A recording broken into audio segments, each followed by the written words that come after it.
Because of the time, and I know Ramadan, I think I'm going to shortcut everything, give much more time for them and therefore the questions.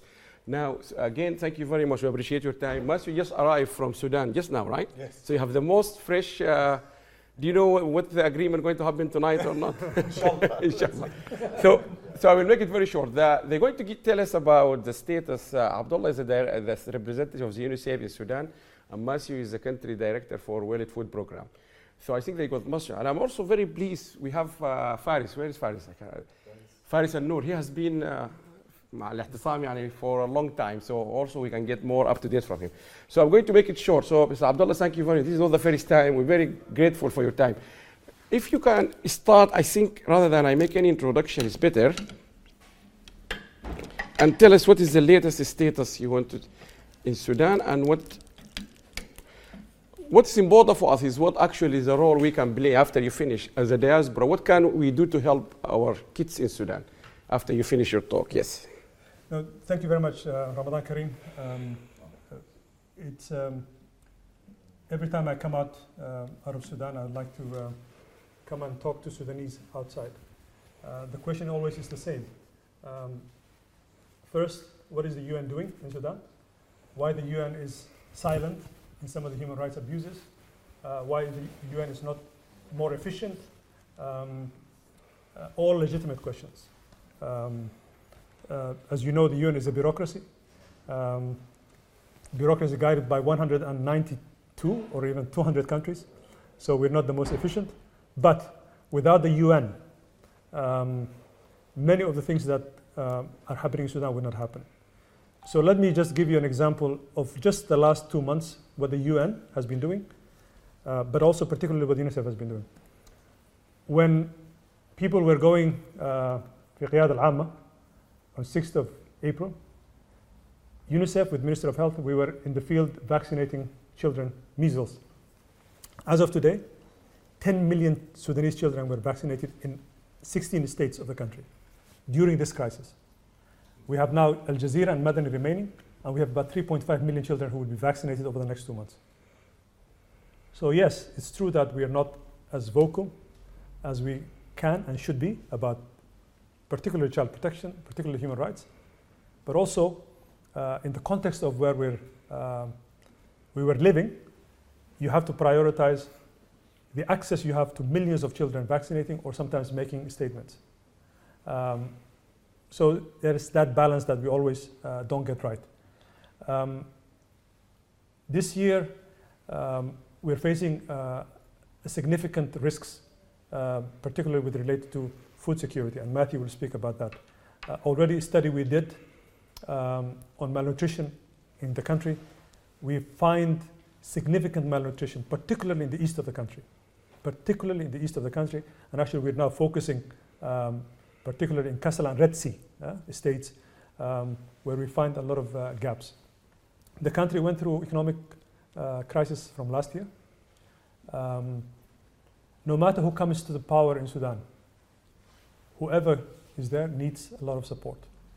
The Sudanese diaspora, you've been able to help what's happening in Sudan. It's because of actually those people who are in Riyadh al-Amma are there because of your support, your advice, your financial and others. But Sudan actually will need you even more, your skill sets. I don't think there's enough resources available from the countries, including your country here in the UK. So you will need to be able to influence your government here, your members of parliament, your House of Lords, to make sure that Sudan is not forgotten. That's what we're doing part of our visit. We're talking to DFID and the Foreign Office. Then we go from here and go to Brussels to talk to the EU. Then we go to Berlin to tell them the following. Sudan is too big to forget because, God forbid, something happens to Sudan. The entire region, the world will pay the price. Sudanese people have shown courage, have shown determination, have shown creativity to arrive where they are today.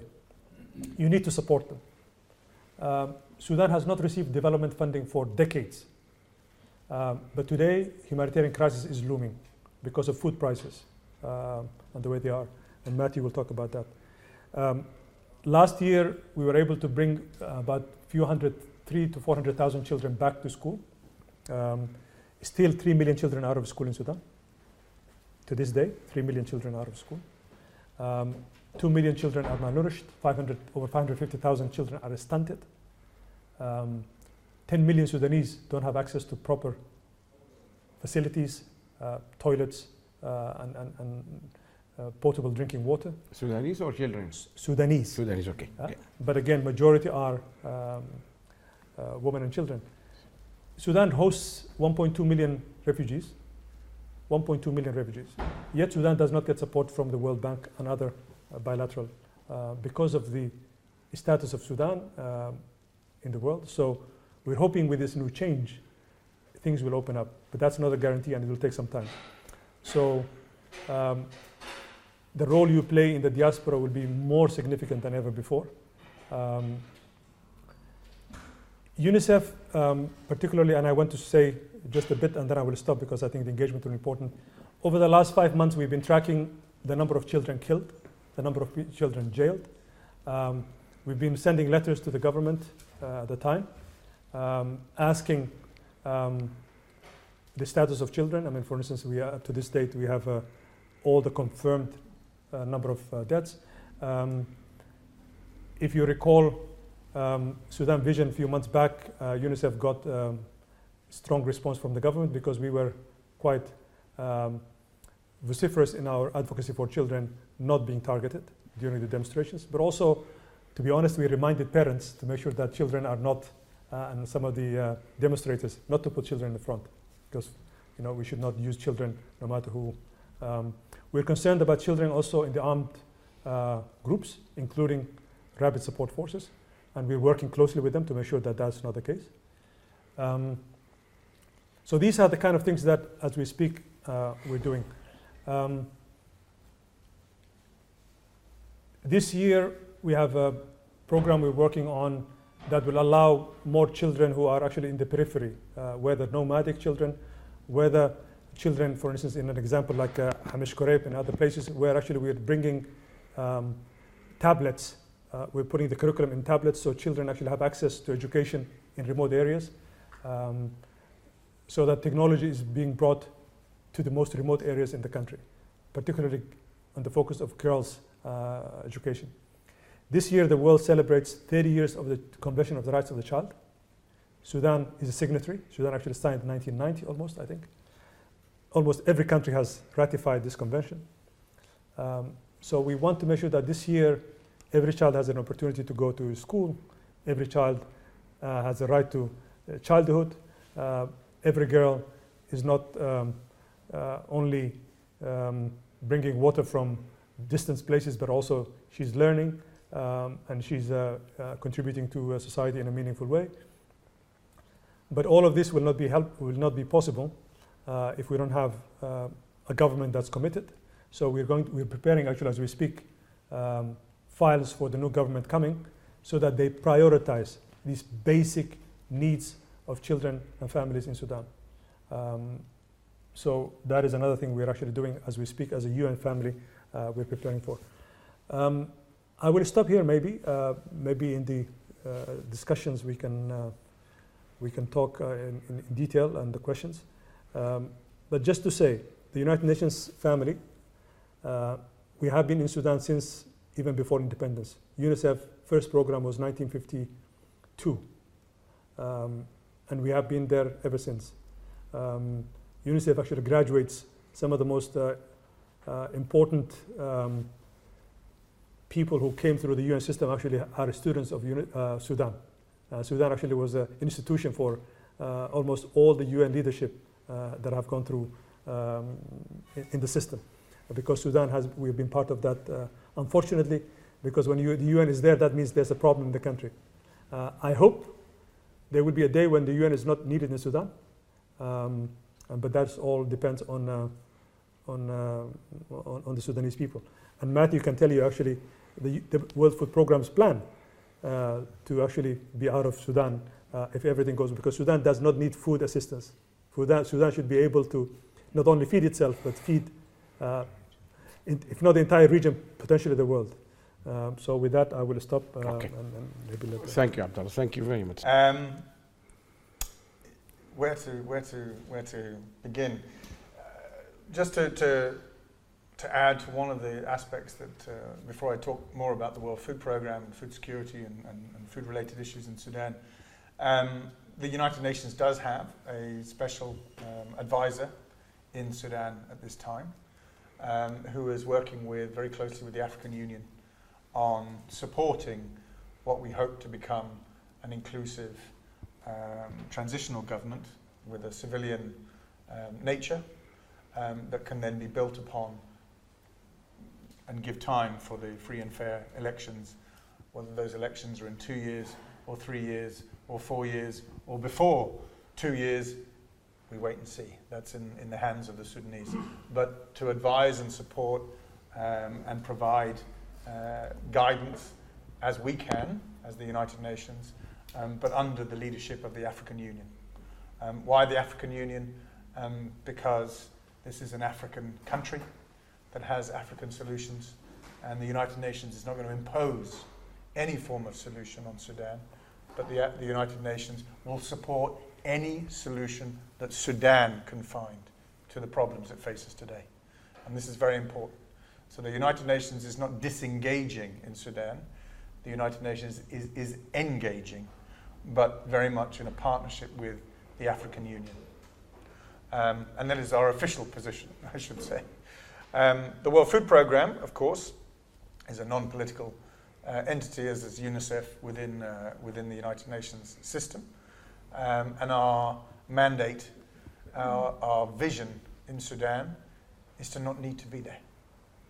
Our vision in Sudan is not to be required to support communities in Sudan with any form of aid, but rather to support Sudan and the Sudanese people to build their own livelihoods, to build their own ability to be self-reliant, particularly in farming communities, so that Sudan can stand on its own 2 feet with regards to food security. We have a vision for that. We have a longer-term plan. I'll touch on that in a moment. But I would be wrong to tell you we are close, because Sudan has met many setbacks in the last years. As you're all aware, since 2011, there has been a decline in the Sudanese economy as the oil flows stopped, particularly when the war and the conflict started or reignited in South Sudan and the oil stopped flowing. But in the last 18 months, perhaps even 2 years, the economy of Sudan, as it were, fell off a cliff. So there had been a steady decline, but then there was a very sudden decline.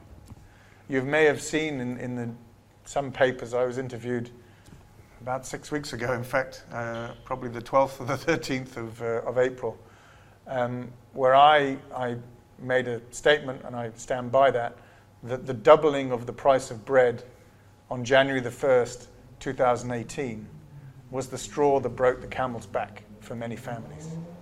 Because the moment the price of bread doubled, the price of sorghum doubled.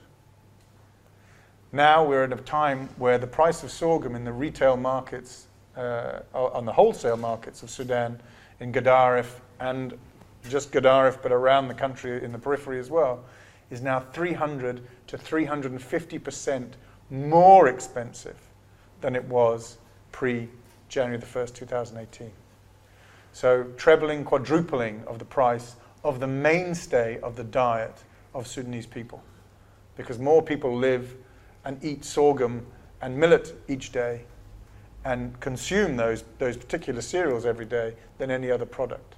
So when the mainstay of your diet has gone up in price 3 to 4 times, your salaries have stagnated, the value of your currency has diminished, and the price of every other item, whether it's goat meat, sheep meat, chicken, eggs, or anything, vegetables, every single price of every single commodity and food type in Sudan has gone up.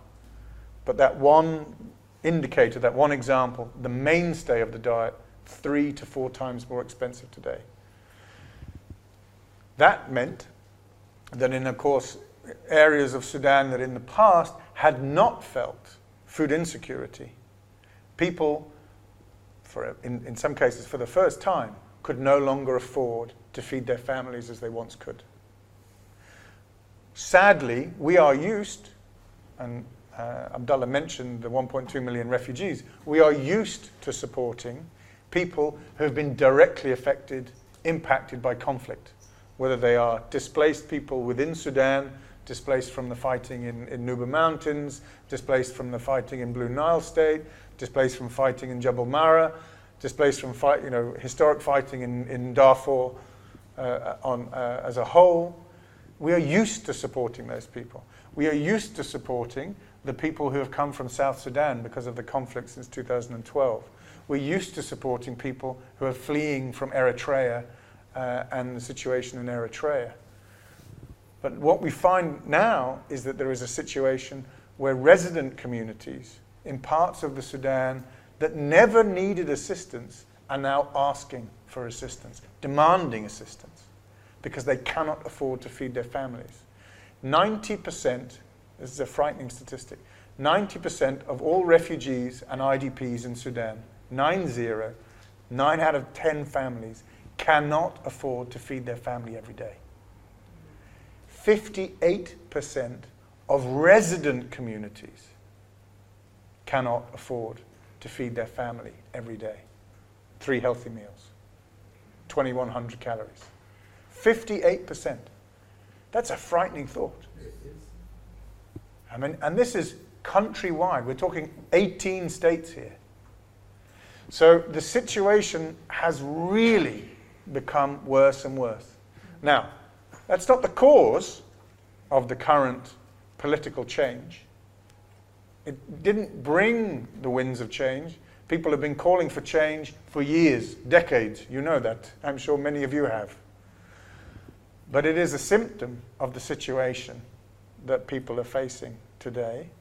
And as Abdullah says, what's very concerning, as an embryotic, we hope, democratic, inclusive government starts to grow and strengthen, instead of growing and strengthening at a time when there is the fertilizer to make it work, where there is development, there is an economy that's functioning, there is an enthusiasm about change. They're actually coming into being at a time when actually the economy has never been so bad, when the situation for many families has never been so bad, when the need for this enormous deficit, this paucity of development spending is at its greatest and needed the most, and when the humanitarian needs are growing. So whatever this government looks like, and as Abdullah said, whomever takes on the role in a transitional period and then at some point through an election, they're going to have a very difficult time. And our role as the United Nations, outside of supporting the burgeoning political process, is also to support people's basic needs from a humanitarian perspective and from a development perspective.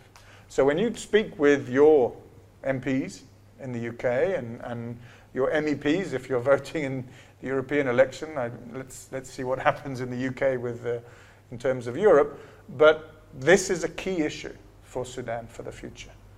It must not be forgotten. Sudan is going to travel along a very rocky road in the next couple of years. And if the political changes are going to be successful, the economic, the social situation for people, the humanitarian situation for people in Sudan must not be forgotten. Now, I sound down, I sound a bit cynical and pessimistic. As I rightly started, we do have a vision, though, that WFP, the World Food Programme, United Nations at large, the humanitarian organizations, can do ourselves out of business in Sudan. Certainly in the next decade, if not a little more. We, the world, not we, the UN, you as well, have the Sustainable Development Goals to work towards. All nations of the world, just about, have endorsed and have bought into the Sustainable Development Goals. Communities in Sudan have bought into the Sustainable Development Goals. One of the Sustainable Development Goals is to bring zero hunger, no hunger, by 2030.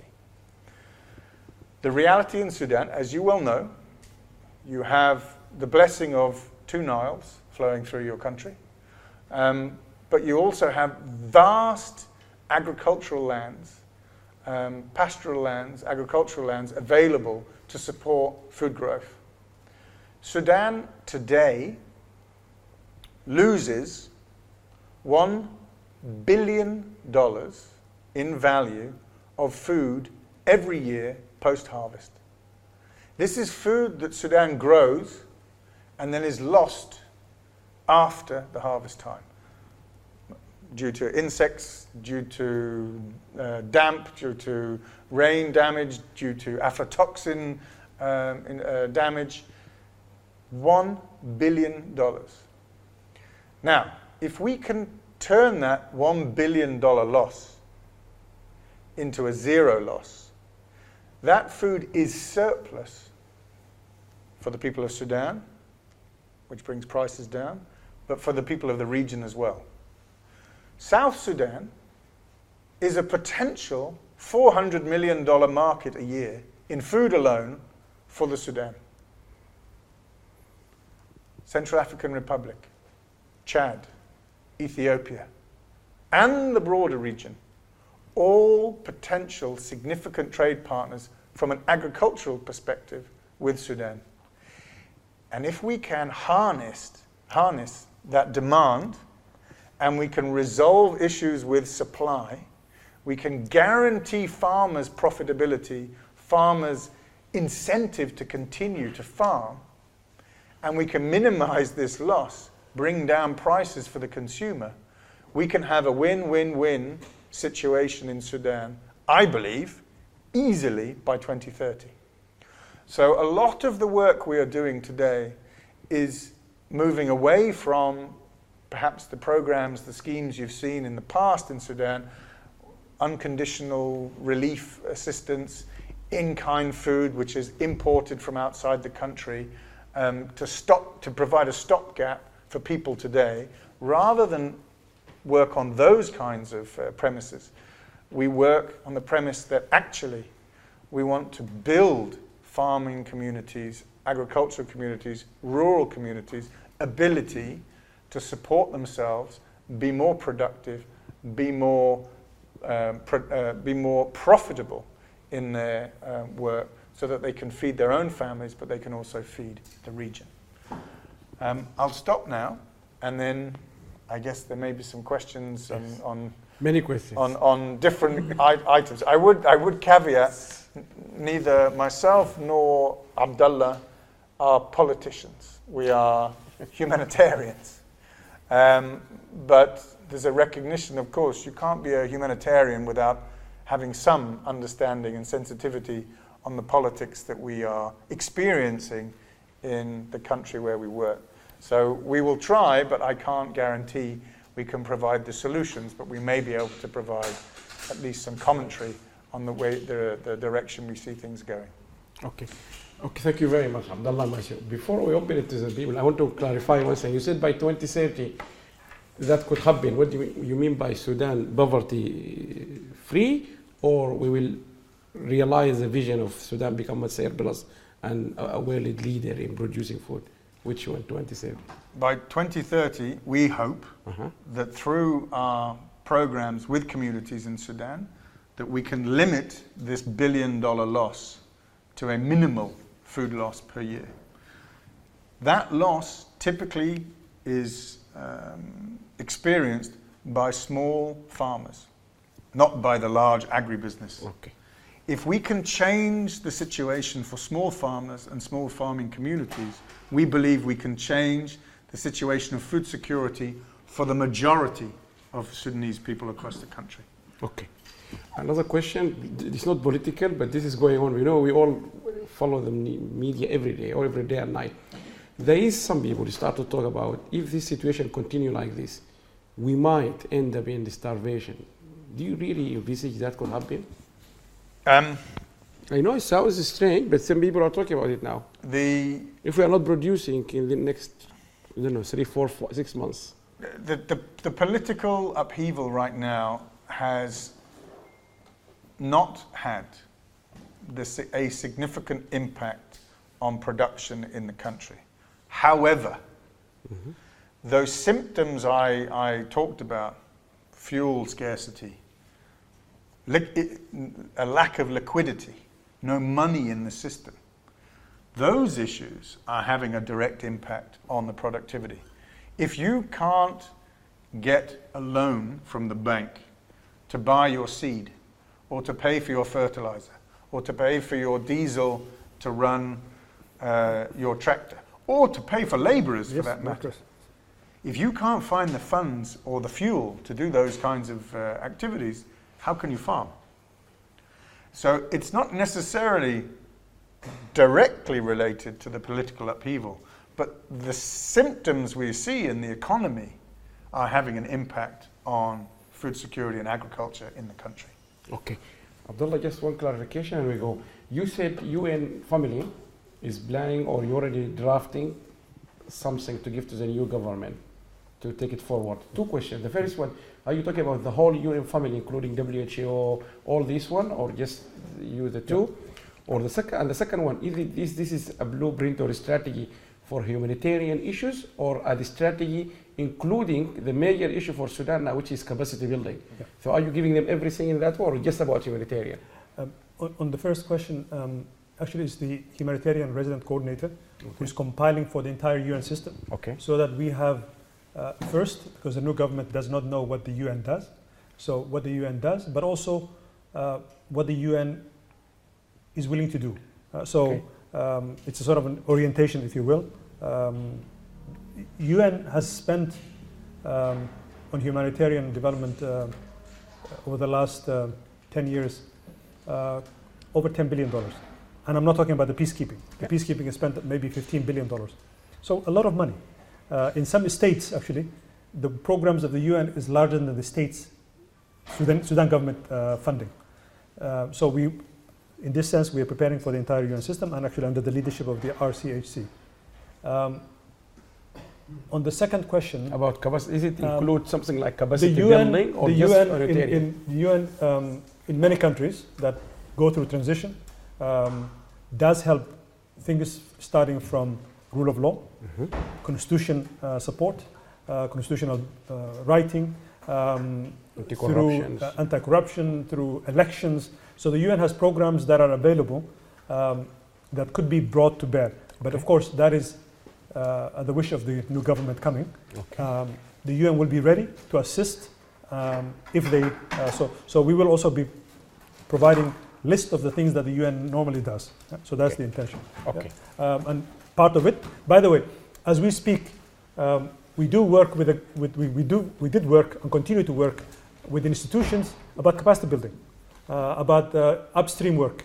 For instance, both of us are working on social protection issues with the Ministry of Social Welfare in terms of cash programming, how to improve the zakat system, for instance, in the country. So those will only get better because we will not have the difficulties we used to have in the past. That's our hope. It will be more transparent. It will be more accountable. Right? So this is the hope. And the UN will be there to help Sudan. Okay, I will open the questions. So if you could kindly, whenever you ask a question, he or she come outside, because this recording is very important for the archiving. The second one, if you could make it, we have that one. With a microphone. Okay. Just for the video. The second one, if you could, because of the sake of the time and also of everyone here, make it as short as possible and right to the point. And the third one, with your, if you like, permission, I would like, if Faris, I want to put you in the spotlight, but Faris and Noor, you all know him. I just met him now. He came from Sudan recently. He's been every day and night in the Al-Ihtisam. So Faris, I don't want to put you in the spotlight, but would you like to come and start Faris? Not only the question, but to complement what they said, if you have any other things to add before you open the questions. Because you have been there in that fighting. Okay. So add whatever you like. I mean, I don't want to put you in the spotlight, but what else before we start questioning you think need to be taken into from these two gentlemen? طيب بسم الله الرحمن الرحيم. أول شيء بحييكم جميعا. الحتة اللي أنا عايز أضيفها إنه أكثر حاجة مخيفة بالنسبة لي كانت في الاعتصام أو في الفترة اللي فاتت دي، إنه نحن الآن سقوفات الناس ارتفعت شديد جدا. يعني الناس متوقعة إنه بسقوط النظام ده خلاص كل شيء كأنه الحل بيدنا، أو كأنه الحلول بقت سهلة جدا، ودي حاجة خطرة جدا. يعني حتى خطرة على الوضع الجاي، إنه التفاؤل الآن في تفاؤل أنا أفتكره مضر بالمرحلة الجاية إذا الناس ما قدرت تستوعب. إذا الناس ما قدرت تستوعب إنه نحن الآن بنعاني من التركة بتاعت الإنقاذ أو 30 سنة، تركة ثقيلة جدا. يعني إذا شبهنا البلد بعربية، الآن العربية دي سرقت المكنة بتاعتها والدركسون واللساتك وكل شيء، هي مجرد بوضي يعني. كويس؟ فدي نقطة مهمة جدا، إنه الفساد قدر إنه ينخر في عظم البلد، والبلد الآن هشة وممكن منهارة في عدد من حاجات. ويمكن التشبيه حتى اللي قالوا حميتي يعني قبال يومين مقبول يعني. كويس؟ إنه قال البلد زي الجلابية المشمشة، كان هبشتها من أي حتة بتنشرت. وده تشبيه يعني بغض النظر عن رأينا في الشخصية شنو، لكن تشبيه بليغ يعني فعلا يعني. فدي نقطة مهمة جدا، إنه نحن محتاجين أول شيء نوعي الناس بحجم المشكلة، وبأنه نحن عشان نطلع من الحالة دي محتاجين نصبر على بعض. فدي نقطة مهمة جدا. النقطة الثانية إنه الإشكال الحقيقي بتاع السودان، حتى نحن تعاملنا مع الأطفال، اشتغلنا مع الأطفال في المدارس، يمكن بدلنا عملنا شغل أقل من شغل اليونيسف، لكن مبادرات بتوريك إنه المجتمع بخير. يعني إحنا قبل 8 سنة بدينا إنه شوفها في المدارس بيجوعوا بيطلعوا من التعليم. السبب الرئيسي للتسرب من التعليم في السودان هو الجوع، يعني حاجة ذاتها محزنة جدا. فبدينا مبادرة ب20 سندوتش. نحن بعد 8 أو 9 سنة قدرنا نقدم 49 مليون سندوتش في 123 مدرسة في 35,822 تلميذ في السودان، وأنا بقول في الخرطوم كمان. يعني أنا اسمي فارس النور، واحد من الشباب اللي شاركوا في السودان. عندنا منظمة اسمها مجددون بنشتغل، وكنا جزء من الاعتصام، وكنا واحدة من المطابق الرئيسية. يعني كنا مسؤولين من الإطعام في الاعتصام، ولحد الآن الحمد لله مستمرين في إطعام الاعتصام. يعني النقطة اللي داير أركز عليها إنه المشكلة اقتصادية بالهنا الأول. يمكن الجوهر الكلام قال إنه الجوهر الرئيسي اقتصادي. فإذا نحن محتاجين نحن كلنا في الفترة الجاية نفكر في إنه كيف نربط المشاريع بتاعتنا بمشاريع تنموية. يعني مشاريع تنموية وتتربط. يعني أنا حتى التمويل، أنا هسه نحن عندنا مشروع اسمه إنسان بنمول الأسر، لكن بنربط لها إنه أنا بمولك عشان أولادك يقروا. إذا أولادك ما قروا، أنا التمويل واحدة من شروطه إنه الأولاد يرجعوا المدرسة، واحدة من شروطه إنه يصرف على الأولاد في المدرسة. حتى كفالة الأيتام ربطناها بالتعليم. فأنا أفتكر الفترة الجاية الناس محتاجين برضو يربطوا الأشياء مع بعض عشان يقدر الوضع الصعب ده نمر منه. وإن شاء الله يعني أفتكر بإعادة الثقة في السودان بالخيرات الكثيرة، ونطلع من الآن إحنا أفقر شعب في أغنى أرض. فسهل جدا إنه الغطار بتاع التنمية بتاعنا يمشي بسرعة ونرجع لعهدنا الأول إن شاء الله. تمام فارس، شكرا لك يا فارس. يلا يا جماعه شكرا لك يا فارس. طيب عشان نوزع على الفرص دي، انت كنت رايح عاوز الجبال يا تعال بس نعذبك شويه تعلم هنا. عليك الله عرف ايذل، يعني يا ريت انتروديوس يور سيلف عشان من ذاته زي نو هو يو ار واسك يور كويشن. السلام عليكم، بسم الله الرحمن الرحيم. انا سليمان ضرار. الحقيقه عايز اتكلم عن شرق السودان. طيب. You mentioned that there is malnutrition in eastern Sudan, particularly in the ما شغال ولا لا ضرار هكذا. لا ده كبسك ونرجع التسجيل. معلش نعذبك شويه بس يتحملونا. There is malnutrition particularly in the Red Sea area.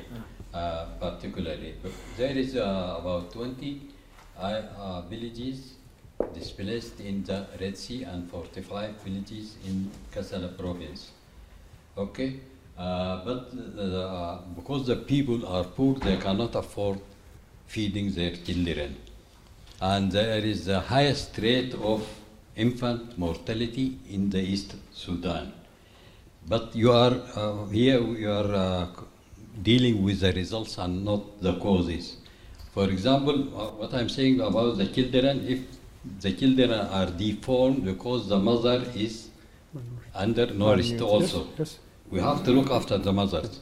A lot of women in Eastern Sudan, they die either during delivery or after delivery from FMG and other things which you know. This is one. The other thing is about education. He said there is education. By the way, I was a teacher and I started visiting schools in 1960 with Sheikh Al-Gaddal, Saeed Al-Gaddal. And I visited all the schools in Eastern Sudan. One thing is that they are taught, the teaching is in Arabic, and the people, our people, they do not speak Arabic. We prepared 5 textbooks for teaching the children in Bija language, but that was banned by the government, saying that this is going to for separation. سليمان معلش هذا قطعك بس تعرف انها كلها 15 minutes للناس دي كلها والله. كويس okay. Okay. The other thing is that I'll go to the agriculture. I think livestock is more valuable than agriculture. And when the British left Sudan, 80% of the people in Sudan, they were nomadic people, and I think forests and livestock are more valuable, and people should concentrate on livestock in place of farming. Thank you very much. شكرا لك. الأخت دي هنا لو سمحتي بس تعالي لنا هنا. أنا take and then you can reflect. Yes. امسكيه وليتني معلش. والله كلنا بنحاول هاي. My notes. تفضل عرفي نفسك. سلامات. My name is Venus, and I can say that I'm a child rights enthusiast. My questions are for Mr. Abdullah. Okay. You talked about services provision, which is great. It seems like UNICEF is doing a lot of work in Sudan. If you can just talk a little bit about what are the strategic kind of plans that the UNICEF has to kind of support the child rights, especially during this transitioning period. What are the plans? You touched a little bit on advocacy, so if you can talk a little bit more about that and what are the plans just in terms of that. Just one other question. Okay.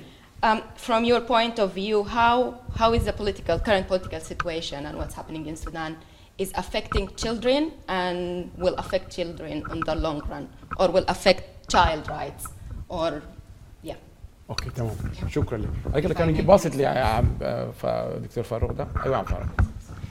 ساعدوا عليك الله نبي الميكروفون ده. والله انجليزي is better عشان ما سيرت to pick you up برضه. My name is Farouk Fadil. I'm one of the first people who immigrated from Sudan to great my sin and lived years in this country. I'm sorry I came late. I didn't mean to, but the description alarm was not. It didn't help me. Anyway, I think the worst thing that we are living in this peaceful and prosperous country and pontificate about what the people in the Sudan should do. That is wrong. Okay. I'm glad that you said, but I gather that you work in the Sudan, so you are entitled to. But we people who are living in this country, we have no right at all to tell the people in the Sudan what they should do, whether they are over optimistic or not. They know what is happening there every minute, and they can hope they are the people to respond. The other thing, our only duty in this country is to send money to help them. Yes. Not course we go in demonstrations and God knows what. Yes, we chant and we shout, but the main thing that is not going to help the people in the Sudan. The main thing is to send money. Every event we hold, we must be a fundraising event, apart from the talking.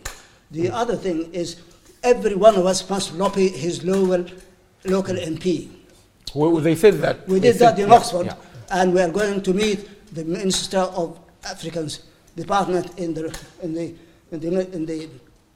Foreign Office in a few days' time. And tomorrow. We're going to tell her what we need in the Sudan and what we need here. Okay. So please lobby your local MP, yes. and so that to raise the profile of what we are doing here and to help the and obviously now what we need in Sudan is money, and yes. so we have to contact the Secretary of State for financial development, because that's where the billions of pounds are spent on silly things when the Sudan needs every single penny. Please do that. Please do that. شكرا لك شكرا. عدي سيف ده هنا. كلامك ده all of it is in line with that. That's why we asked Faris لأنه جاي من السودان. They were talking about the same thing. The real problem is money. Both, all of us agree. يلا سيف سعيد. سيف بشير. Thank you very much. And due to the constraints of time, I'm going to be very short. Yes. I'll just ask you the things that you haven't said. Specifically, what have UNICEF done towards the killing of under-18s during the uprising, the revolution, since December until now? More specifically also, the killings of last week, in which the military council is involved. At least 3 children under 18 were killed. So what has UNICEF done? I know that UNICEF has the mandate to protect, report children according to Resolution 1612. In this regard, I would like also to ask about what UNICEF has done with regards to what Hamid is doing, recruiting children under 18 from Western Sudan and take them to fight in Yemen, a war that Sudan has nothing, absolutely nothing to do with. It's just one of the things that that defunct, corrupt regime has involved our own country and innocent people who die therein. We just take one last question. We'll give them a chance to answer. Assalamu alaikum wa rahmatullah. Thank you for coming here, and thank everybody that is joining this day. Regarding kids, عرف نفسك عشان هنا. طارق إدريس كنت رئيس اتحاد الجاليات العربية في هولندا. What I like to say, always we have promises from United Nations, from United Emirates, from United States, but the reality is different. Always when we work in Sudan, we are like 100 years back compared with other countries. And always we hear in the news, some organizations, some societies, they support Sudan. But the reality is zero, especially for kids, especially for clean water, education. There are zero education in Sudan today. I have my high school in Hortagat. I think it's one of the famous schools in Sudan. And we supposed to have food 3 times a day. And they support us for education and for healthy. But today, 100% in Sudanese villages, Sudanese cities, there is no any food, there is no any clean water. That is, I think, shame for all human beings, for all humanitarians. And that is not humanitarians for all the world, especially the UN and people that are educated, they know what's going on in Sudan. And besides that, there is many corruption. This country, they have been corrupted like 30 years. Where is the United Nations? Where is the human right? We have been 30 years in very close circle with this very bad government. We never hear about this. We never hear in our history. It cannot be, this is not humanitarians. So what I like to say, you promise, so you have to keep your promise. Because when you promise, we're waiting for your action. And there is no action, we will feel disappointed. So please, if you promise, make sure that you keep your promise. Thank you. تمام يا طارق شكرا لك. Do you want to start first, Abdullah? Okay, I will hold it for you. Just go on. All valid points. Just one thing to clarify.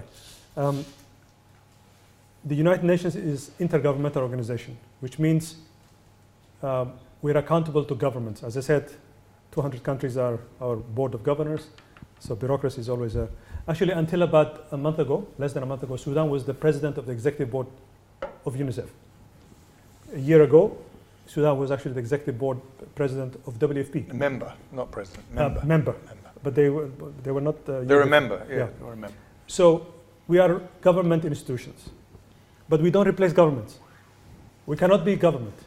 I mean, I mentioned that in some states we actually have more budget than the government, so therefore we play a lot role, but we cannot replace, we're not a government. There were cases where the United Nations run governments like East Timor during the transition, Kosovo during the transition, 1950 to 60, my birth country Somalia was under the transition of the United Nations, but those are rare. So there is a government, bad or good, so we have to be mindful of that. Just the example of the East, I can tell you this, we have programs that are, we call the first 1,000 days of a child's life. Even folic acid for mothers is distributed. But the resources we have are so limited that we target only the most needy of people. In the East, we have problems with social behavior. People don't eat eggs, people don't eat fish, people don't eat a lot of things. So we also work on this issue of the social norms and what are the nutritional aspects. But again, this is a question of resources. But I can assure you, we have programs that address some of the most needy people, including, for instance, distribution of folic acids. If you go to certain clinics, we have the distribution of folic acids and things like this. Strategic plan, I mean, it's a public document. UNICEF has a 4-year plan for Sudan. It talks about child protection, and I will link it with the issues related to child rights. For instance, Sudan was listed until recently as a country that recruits children for war. The Sudanese military was listed by the United Nations as a country that recruits children in the armed. Sudan was delisted only last year. Sudan is under probation now, and we're actually observing. We visit, I can tell you, we visited and opened the books of RSF, Tamasari. They've opened their books to us. We went through their recruitments. Even when they're graduating, we visit. RSF became members of the Sudanese military through Act of Parliament beginning of January, I think January 2017. Abdullah, sorry to interrupt you. When you visited and they opened the books, what did you find?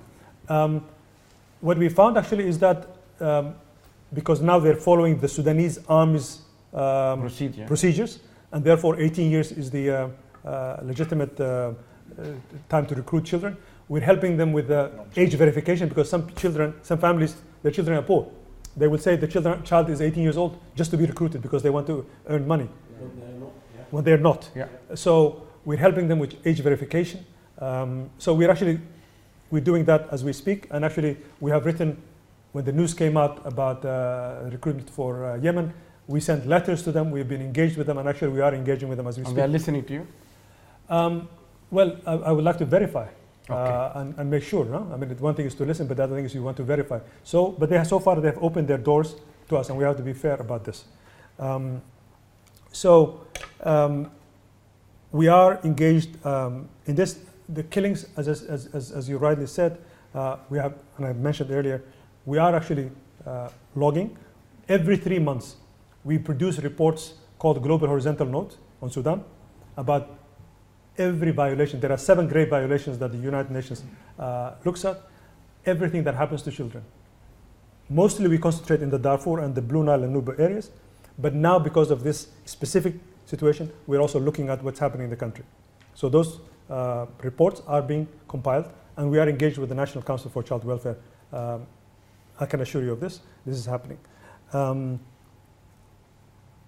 again, Sudanese police, we have in every Sudanese police station in a number of the states, family and child protection units. UNICEF built it, and actually we are. We also have a hotline where families can actually go, so children are not put in regular jails of adults, but they have a specific areas. The impact of the political crisis to children, actually the impact is to communities and families. To be honest, even though I would not want children to be exposed and to be at the forefront of, but Sudanese children also have shown amazing creativity and passion and love for their country. Civic education is something that we are actually looking at as the curriculum changes. Sudanese curriculum, by the way, is not as good as it used to be. It needs to be revised. The role of a girl and a woman is not appropriate in our view. And so we're hoping the next education minister will look into this curriculum. I mean, I come from, I was born in a country where the Sudanese curriculum for Bakht al-Rida and Al-Hantobi were the examples. You know that's not the case anymore. So all of this needs to be now. Education is the basics. If you don't have education right, the country will not reach its potential. So this is one of the, Sudan education is not free. Even public education that's supposed to be free is not free. Families are paying more from their pocket to support government institutions than the government pays. So we need to change this. You're right, children are leaving school because they cannot have feeding. That's why WFP is working on massive, as much as they can, feeding systems. Actually, we're working closely on also finding ways. Mujahideen actually is a partner with UNICEF in a number of areas in the country. So, and actually recently they were even stopped and we lobbied with the governor so that they can continue their work. So just it's good to see also that... they're being stopped again, by the way. It's going okay, Matthew, what do you want to add? I mean, hold it for you. It's okay. Not a great deal to add. I heard a comment about loud and clear on livestock and the importance of livestock. Livestock in Sudan, as you know, livestock is like a bank account. If you have money to put aside, you buy sheep, you buy cattle. It has always been that way. Livestock will always be a critical component of the agricultural of production in Sudan. I'm not suggesting for a minute that would change. What has to change are some of the policies around livestock. When you look at countries in the region, in East Africa, the countries that have done well are the countries that have invested in the value added to be had in having their own abattoirs, in being able to freeze meat and sell meat through butcheries, not to sell meat as live animals, not to ship your live animals and stock countries in the region so that they have their own livestock now and they no longer need your farming capacity. This is a mistake. Those policies need to change. The government knows that. The Ministry of Agriculture knows that. The Ministry of Livestock knows that. Believe me, they know it. But it hasn't been the policy in the past. There needs to be policies reviewed. It's very clear. And we continue to work with those organizations, those ministries, but also those organizations that work with us on agriculture and food security. On malnutrition in the East, Abdullah covered it. There is an enormous amount of work that takes place, particularly in the East. But I want to be honest when I tell you it's no longer just an issue of the West and the East. There are horrific malnutrition indicators in Nile State today. Nile State. Actually, northern state as well. And Pockets. northern state. Yeah. I mean, but Nile State in particular, this is an area that never faced this crisis in the past, but is facing it today. You are seeing indicators across the 18 states of the country, in states where we never saw these things before. Like I said, we are used to seeing issues in states in the periphery. Okay? Whether we like it or not, the periphery has frequently been forgotten when it comes to development from the time of the British and the British Mandate. Forever. We are used to seeing those issues there. Now we're seeing it countrywide. So the issues on things like malnutrition are a much bigger crisis today than they've been before. There are aspects of our work that look at social behavior change, Abdullah gave the perfect example. People in the East don't eat eggs. People in Red Sea State don't eat fish. Wallahi. You have the greatest source of cheap protein available to an entire population. They don't eat fish. Neither chicken. They don't eat chicken. Yes. They won't eat eggs. Eggs, the cheapest and healthiest form of protein. They don't eat eggs. These are things that need to change. These are things that need to change, and we are working to change them through education, through social behavioral change. Dr. Farouk. Dr. Farouk, Yes, I got your name yeah. right, sorry. Thank you. Money is important. Money is important. But the power and capacity in the Sudanese diaspora is important. Not only the money. 10,000 doctors or more registered in the United States of America from Sudan. More than 2,000 consultant here. Yeah. Probably similar numbers in the UK. Yeah. Yeah? More. Yeah. The Gulf. Yeah. You think Saudi Arabia, the United Arab Emirates, Yeah. Kuwait, Bahrain can work without the Sudanese diaspora in those countries? There is so much energy, capacity. You talk about capacity building. The capacity exists. The political and social changes, I can understand, need to be in place. But people can also come home and work. We've seen it. Some of the best organizations we work with are organizations that are sponsored by, supported by, capacity built by Sudanese diaspora. So money is important. I'm never going to say it's not. I mean, let's be very frank. But the capacity can be Sudanese capacity as well. We have to always remember, I mean, I have to be humble in what the World Food Programme has achieved in Sudan in 50 years. In 50 years, the fact that we still have to be there should make us embarrassed as an international community. That the United Nations World Food Programme still needs to be in Sudan after 50 years is embarrassing. It means something went wrong. Some of the things that went wrong relate to conflict internally in the country. There were decades of war between the South and the rest of, or between the North and the South. Those are realities. But the fact that today there is such a paucity of development assistance going into Sudan is a problem. Because if we are going to get out of a dependency of aid and on aid, that we need to look at aid differently. But that's as relevant to the Sudanese society and the Sudanese government as it is for international donors as well. Donors need to look at Sudan differently. They need to invest in Sudan differently. The private sector needs to invest in Sudan, and that's a whole different beast, because we have the long-term issue of Sudan being listed by the US as a state sponsor of terrorism. Until Sudan is delisted from that list, significant financial development through the private sector, through international investment, is not going to happen. Until the World Bank and the IMF have their arrears paid and real development funding can come from the international financial institutions, until that happens, real change is not going to happen.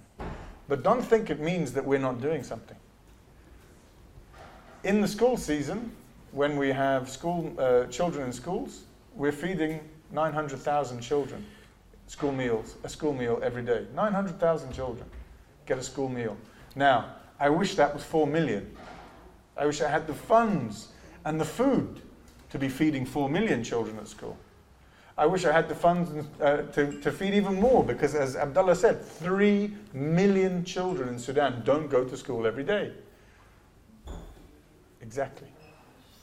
So we are doing something, but we have to recognize it's a small amount. But the answer is not us. The answer is the government of Sudan. What's the percentage of the former government's budget that went to education? public expenditure between 6 and 9%, GDP about 1.2%. 1.2%. And the average in the region is about 3 to 4%. Yes. Nobody got to see that budget line. If the auditors could see it, then they'd tell you. But we on the promises, we feed 3 million families, vulnerable families, 3 million people from vulnerable families, day in, day out in Sudan, today. But the issue is 3 million is no longer the number. Yes. 5.7 million people in Sudan today are categorized as food insecure. 5.7. When we are feeding school kids and the other families through our other programs, we reach around 4 million. There's a 1.7 we're not reaching, and the government's not reaching them.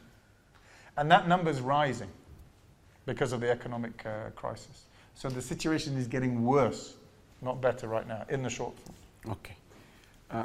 شكرا جزيلا يا جماعة. I have to stop here for several reasons. These people are... He came straight from airport, right? Okay. From the airport. Abdullah arrived yesterday. They have a full day tomorrow, and then they're leaving.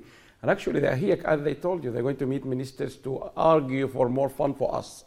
So I think the messages came across very well. We have to do our part, which we have to. And also, I'm very grateful. We have to do lots of work to get these things done. Thank you very much. I know your time is very short. And to squeeze it here in this place, thank you very much, Sheikh Abdul Mahmoud, Professor Hussein, Tanwir, thank you very much. She has to carry all these things by herself because we need to fit it around you, because otherwise the university is far away. But because this room is being booked and also of their time, I really have to stop it here. But while we're leaving, you can still catch something from them. So we're going to hang you around. But thank you very much. Could you please join me? Thank everyone. Also Larissa from the UNICEF Sudan and the UNICEF UK, Kate. There's a lot of people very involved. You don't see them in the front. Thank you very, very much. We all appreciate it, and we thank you for your time. But that's the best way we could have done. But whatever time they gave us, we have to use it. Thank you very much. We have to leave it here. Thank you. Thank you, Abdullah. I appreciate this.